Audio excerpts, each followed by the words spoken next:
All right, so in putting this block heater in this 2004 Dodge pickup truck, I find it's easier with just about any job if you look at what you're dealing with on the new part first. Like this kind of shows you real easily how this connects. This thing here just has a two-prong plug, and then it's got this threaded piece.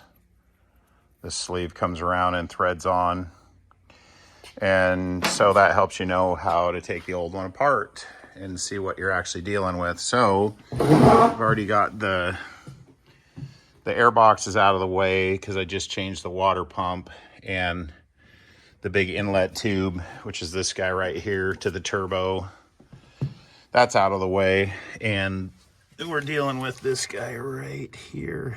That is our block heater that we're going to replace. The cord for this block heater with this ring that retains it, it was really tight on this one. So I was able to get it with a decent sized pair of pliers. And then the block heater itself is I'm using a 1 1/8 socket on a ratchet, but that was super tight too, and I broke it loose with a breaker bar, and now I'm just taking it out with the socket wrench.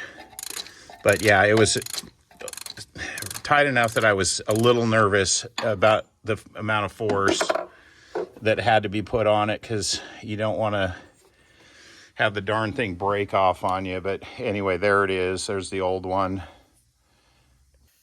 I got my sealant of choice on the threads. Everybody's got their own way of doing it. Sometimes I use Teflon tape, but I just want to make sure this thing doesn't leak. And there's the hole right there. That's where this goes. So you can kind of see in relation to the turbos there. There's the hole. And we are gonna put that sucker right in and tighten it up.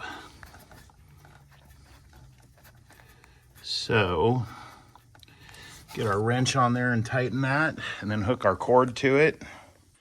I'm not sure how heat resistant the cord is on this block heater, and so I'm gonna tie it. This is a wire right here. That's just a wire loom. So I'm gonna tie the cord right there to the wire. I'm gonna run it under the turbo inlet pipe, and then if it's touching this charge pipe here, this is just the air-to-air intercooler, that's not gonna get hot.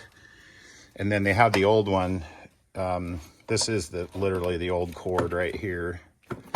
They have it strapped to this wire loom, which is not gonna get hot. And then they just dropped it down through, and it's right behind the front bumper hanging down. So not sure what I don't know if this is like a high temp silicone, but I'm not gonna take any chances. I'm just gonna route it really well away from anything that's hot.